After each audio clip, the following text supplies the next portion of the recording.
ever wish there was a success formula you can follow? Sadly, there isn't. However, there are success principles that you can adapt for your life and circumstances. Hey there, I'm Angela from GrowthGarden. Today, I'm opening up my playbook to share the top 10 success principles I've learned after 2.5 decades of corporate life, running my own businesses, and reading more than 1,000 books. These are lessons that I gleaned from mentors, thought leaders, and the School of Hard Knocks. And I now use them to guide my life and my businesses.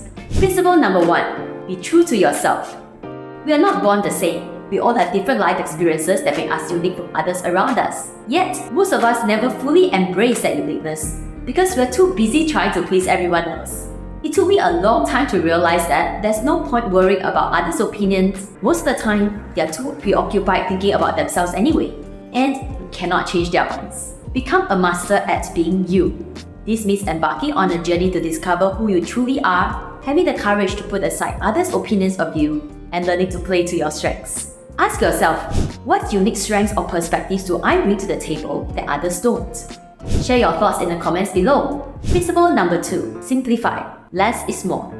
I gained some of my most valuable insights about life when I hit rock bottom in business. I had to cut back on my spending, cut out frivolous activities, and get laser focused on the stuff that truly mattered. In the process, I realized how much of the things in my life were actually unnecessary for my happiness, success, or well-being. Free activities like reading, running in the park were no less enjoyable than dining in a Michelin-star restaurant.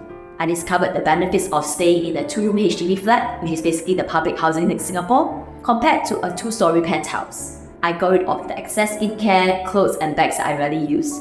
And I don't even have a TV at home now. Today, I still enjoy my indulgences on and off, but it's liberating to know that you don't need those things to be happy or successful. How about you? Are you spending time and money on things that you don't need? To please people who shouldn't matter? To simplify your life, keep asking yourself, what is the one thing you can let go of today that doesn't add value to your life? Principle number 3, you only know something when you are living it. Most of what we know isn't true. Whatever plans we make are built mainly on assumptions and speculation. For example, we all know that water boils at 100 degrees Celsius, right? But that's not always the case.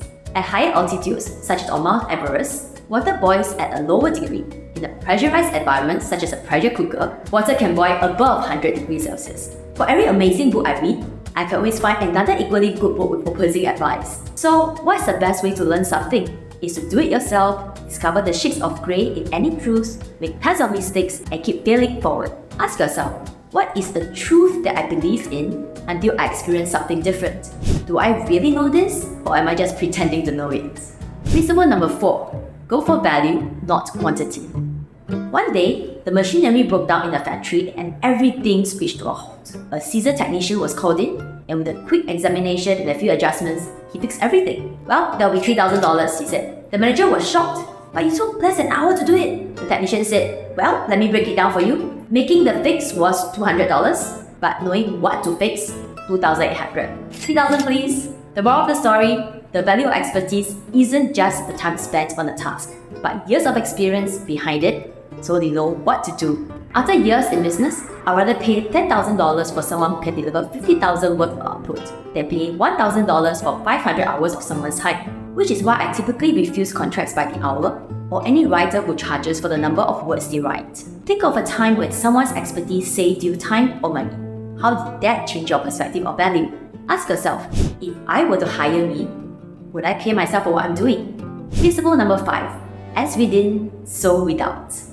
Our external outcomes and circumstances are always a reflection of our inner development and state of being. As a business owner, I've learned that my business will only be as big as I am. So a key to success is to focus on inner growth to positively influence your outer circumstances. This includes growing your self-awareness, inner consciousness, acceptance, and your sense of being. And concurrently learn to withhold negativity and judgment in yourself and others. Can you recall a situation where your internal state influenced your external experience? Ask yourself, in what way is my criticism or displeasure with this person or the event a reflection of my inner state of mind? Principle 6. Live an integrated life. Stop trying to balance work and life. Decide what matters and build your entire life around it. For example, work in an area where you can concurrently express yourself, pursue your passions, and contribute to a cause that you care about. Or create a life where your professional and personal goals support and enhance each other. Remember, all of us are constantly evolving, so your integrated life will also require constant discovery, experimentation and adjustments. Align the moving pieces and get the most from every moment. Check out my separate video, the link below, for my personal formula on living an integrated life. Ask yourself, how can I align or integrate my life so that my time in one area contributes to multiple areas? Principle number 7. Hold on to your vision, but focus on what you can do right now. Is it more important to persevere against the odds to achieve a goal, or to adapt flexibly according to the situation? The answer is, you need both. In face of challenges, you need an inspiring vision, faith, and the belief that you can eventually succeed. Yet, a big dream is worthless unless you are actively taking action toward it. So, hold your big inspiring vision in your heart and mind like an inner compass. But focus your energy on taking the most effective actions today to move in that direction. Ask yourself, what small action can I take today toward a larger goal? Principle number 8. Move quickly with passion and conviction, not fear.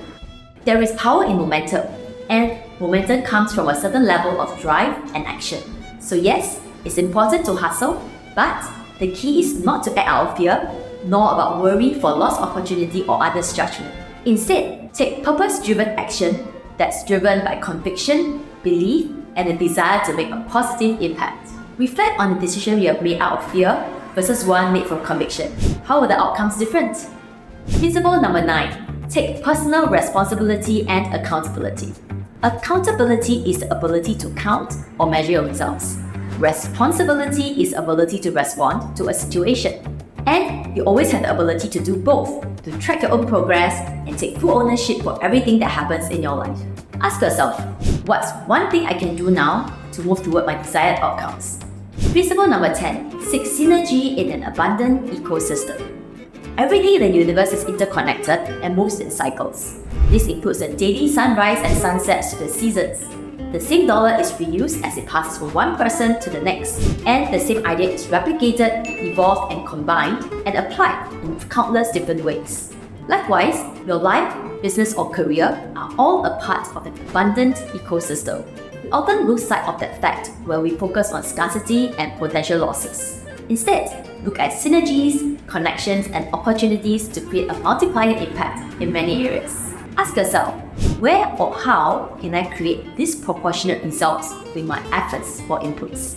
So there you are, the 10 success principles that have become my compass in life. These have been especially important on the unpredictable journey of entrepreneurship. As I continue to evolve, I suspect that my principles might as well. What about you? What are the principles that guide your success? Which of the principles earlier resonate with you the most? Or do you have other principles that you wish to share with us? Let's discuss them in the comments below.